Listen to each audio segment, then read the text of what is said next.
pessoal, todos bem? Espero que sim. Meu nome é Leandro Eustáquio, eu trabalho com direito ambiental, sou advogado, sou professor. No vídeo de hoje, uma novidade jurídica, a gente vai falar do tombamento do Lago de Furnas. Isso se deu no final do ano de 2020, pela emenda constitucional número 6, emenda constitucional dada à Constituição do Estado de Minas Gerais. Tanto ficaram tombados para fins de conservação o Lago de Furnas e o Lago de Peixoto, ambos localizados na Baía do Rio Grande, devendo seu nível ser mantido, respectivamente, no mínimo 762, no caso de Furnas, e 663, acima do mar, e esse último, no caso de Peixoto. Né? De modo a assegurar, é importante destacar isso, o uso múltiplo das águas previsto na Política Nacional dos Recursos Hídricos, notadamente para o turismo, para a agricultura e para a piscicultura. E para falar disso, né, para falar do tombamento, dos seus efeitos, tudo que está ao redor dessa história toda, a gente chama o Tadeu. O Tadeu Alencar é da Unilagos, União dos Empreendedores dos Lagos de Furnas e Peixoto. Olha só, Tadeu é uma das pessoas mais combativas, que mais defende Furnas, o mar de Minas. Hoje nós vamos conversar sobre isso, em especial sobre a emenda constitucional que tombou o Lago de Furnas. Curte aí. Tadeu, seja bem-vindo. Bom dia, meu caro. Bom dia, doutor Leandro. Bom dia a todos. É um prazer estar aqui com você para falar desse tema, né, que é a nossa emenda constitucional que tombou o Lago de Furnas e o Lago de Peixoto. Pois é, Tadeu. O tombamento ele tem um efeito, na verdade, ele traz efeitos tanto para o proprietário, abre aspas aí, a União e agora talvez o Estado de Minas Gerais, traz efeito para a vizinhança, isso precisa ser delimitado ainda, e traz efeito, obviamente, para o próprio poder público. O que se quer com o tombamento, em especial, do Lago de Furnas? Em especial, a gente quer preservar o espelho d'água do Lago de Furnas na cota mínima 762, que é uma cota que propicia o uso múltiplo das águas, que foi, inclusive, a grande promessa do governo federal quando veio fazer Furnas centrais elétricas, quando veio criar a usina hidrelétrica de Furnas, né? Foi essa a grande promessa, o uso múltiplo das águas. Então, as cotas 762, ela proporciona o uso múltiplo das águas, a exploração para a piscicultura, para o turismo, a manutenção dos ecossistemas e do meio ambiente de forma sustentável. Ela propicia, inclusive, a segurança energética do país, que é um tema que está muito em alta agora. Então, assim, a cota 762 é uma cota que seria uma cota mínima de trabalho em condições, vamos dizer assim, normais.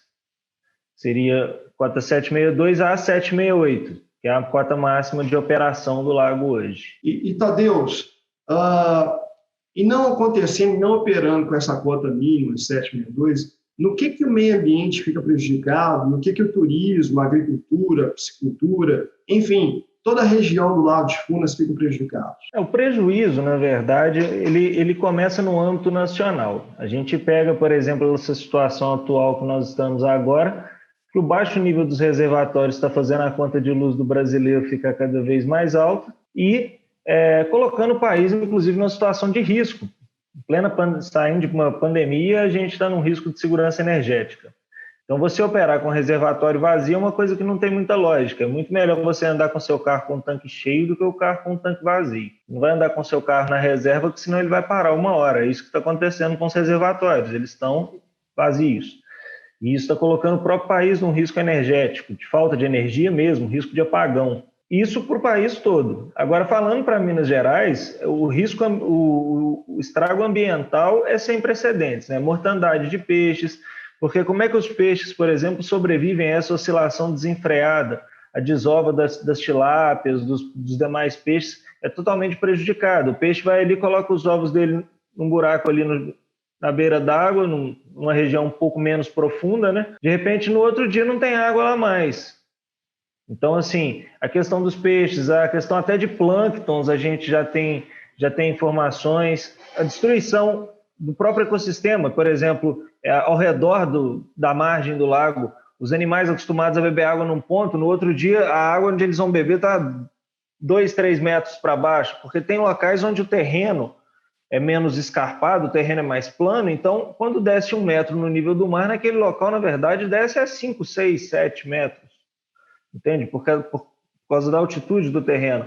E para o turismo, para a economia, é um desastre sem tamanho, porque Se a gente for jogar por baixo, Minas Gerais está deixando de arrecadar, em média, segundo estudos e dados oficiais, 50 milhões por ano de imposto. Segundo os dados da RAIS de 2008, são 20 mil empregos formais e 5 mil empreendimentos no Lago de Furnas, sem falar no Lago de Peixoto, considerando apenas os que estão dentro da formalidade, o que infelizmente ainda é uma minoria. A formalidade nesse mercado ainda está em 20%, 30%, 70% é informal. Então, a gente pega esses números, é de assustar realmente. Não tenho dúvida, Tadeu, por tudo que você falou em relação ao prejuízo ambiental, a questão da piscicultura, e também o prejuízo, vamos dizer assim, para o setor econômico, né? Viola um princípio que é muito caro para o direito ambiental, você conhece esse princípio, que é o princípio do desenvolvimento sustentável.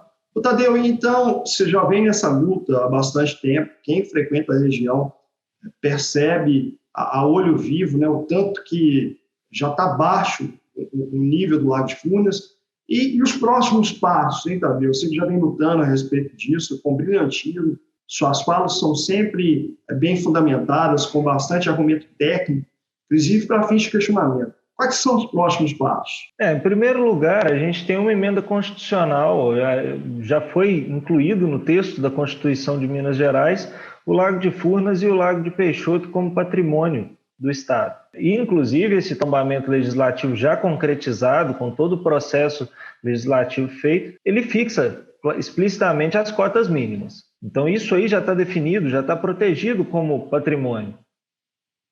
Então, falta, em primeiro lugar, que o governador oficie os órgãos oficiais, falta isso, a cumprir a Constituição de Minas Gerais e proteger um bem que ainda não existe, na verdade. Porque não existe porque falta vontade política. E a nível federal, falta a gente também ter as garantias de que isso será mantido e cumprido pelas agências, dentro de uma regulamentação bem feita dentro do setor elétrico, dentro do setor hídrico, da ANA, uma mudança na outorga realmente, que as outorgas sejam revisadas. Isso culminaria, eu acho, na mudança da outorga, fixando as cotas mínimas de operação em 762 para Furnas e, no caso de Peixoto, 663. Porque eu vou falar aqui de Furnas, que eu tenho um conhecimento maior, que é a minha região. A outorga hoje permite que Furnas Centrais Elétricas, que é a empresa Furnas, chegue o nível num volume o lago num nível de 0%, volume de 0% de volume útil.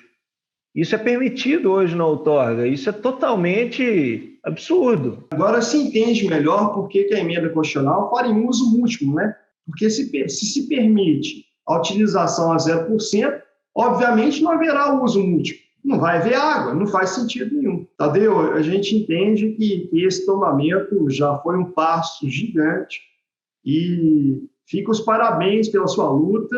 A gente espera agora que os órgãos públicos, as autoridades competentes, façam o que o Tadeu acabou de falar, o que você acabou de falar, Tadeu, que é, de fato, puxa vida, deem invasão a essa emenda constitucional que tanto benefício precisa e vai trazer, a gente não tem dúvida. Sim, a gente precisa disso e te desejar os parabéns também, doutor Leandro, porque é importante a gente ver esse assunto está entrando dentro do mundo jurídico, advogados como o senhor, do gabarito do senhor, tomando frente a esse assunto, tomando interesse por esse assunto e ajudando a divulgar, porque nós estamos diante de aberrações juridicamente falando, porque como é que você preserva um uso múltiplo de água com uma outorga que permite chegar a 0%? Como é que você garante a preservação ambiental daquele ecossistema se você permite secar aquele ecossistema que é aquático? Não faz sentido nenhum. Tadeu, conta conosco, conta com o canal e a gente segue juntos nessa luta, tá bom? Um abraço, meu cara. Um abraço, muito obrigado. Pessoal, esse é o vídeo de hoje sobre o tombamento do Lago de Furnas e a gente se vê numa próxima oportunidade. Muitíssimo obrigado.